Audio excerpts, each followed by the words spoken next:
মার্কিন সামরিক হস্তক্ষেপের মাধ্যমে ভেনেজুয়েলার প্রধানমন্ত্রী নিকোলা মাদুরো ও তার স্ত্রী সিলিয়া ফ্লোরেসকে আটকের বিষয়টি আলোচনায় তুঙ্গে। তবে অন্য দেশের সরকার প্রধানকে আটক করা ওয়াশিংটনের জন্য নতুন কিছু নয়। অতীতেও বেশ কয়েকজন রাষ্ট্রপ্রধানকে এভাবেই আটক করেছে যুক্তরাষ্ট্র।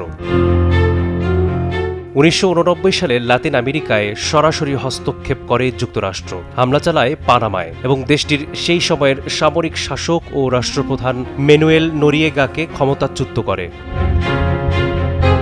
যুক্তরাষ্ট্রের অভিযোগ, নোরিয়েগা মাদক পাচার, দুর্নীতি ও স্বৈরতান্ত্রিক শাসনে জড়িত। এর আগেই ১৯৮৮ সালে মিয়ামিতে তার বিরুদ্ধে মাদক পাচারের মামলা করে যুক্তরাষ্ট্র।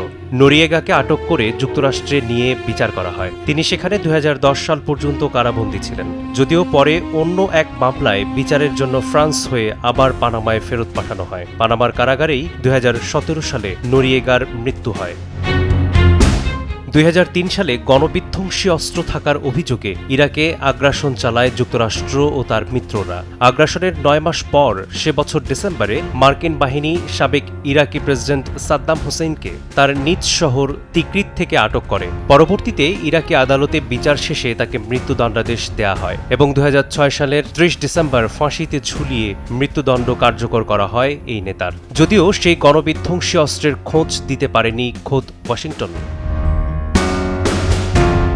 ২০২২ সালের ফেব্রুয়ারিতে ক্ষমতা ছাড়েন হুয়ান অরল্যান্ডো হার্নান্দেজ। কয়েকদিন পরেই যুক্তরাষ্ট্রের এজেন্ট ও হন্ডুরাসের নিরাপত্তা বাহিনীর যৌথ অভিযানে তাকে নিজ বাসভবন থেকে আটক করা হয়। পরে তাকে যুক্তরাষ্ট্রে প্রত্যর্পণ করে মাদক পাচার ও দুর্নীতির মামলায় দোষী সাব্যস্ত করা হয় এবং ৪৫ বছরের কারাদণ্ড দেয়া হয়। তবে ২০২৫ সালের ডিসেম্বরে মার্কিন প্রেসিডেন্ট ডোনাল্ড ট্রাম্প তাকে ক্ষমা করে দিয়ে মুক্তি দেন।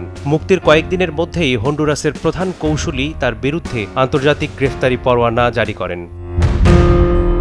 শনিবার আটককৃত ভেনেজুয়েলার প্রেসিডেন্ট নিকোলা মাদুরোকে নেওয়া হয়েছে মার্কিন যুক্তরাষ্ট্রে। সেখানে মাদক ও অভিবাসন সংক্রান্ত বিভিন্ন অভিযোগে তার বিরুদ্ধে মামলা প্রক্রিয়াধীন। যদিও স্বাধীন দেশে মার্কিন হস্তক্ষেপের নিন্দা ও প্রতিবাদ জানিয়েছে বিভিন্ন দেশ ও মানবাধিকার সংস্থাগুলো।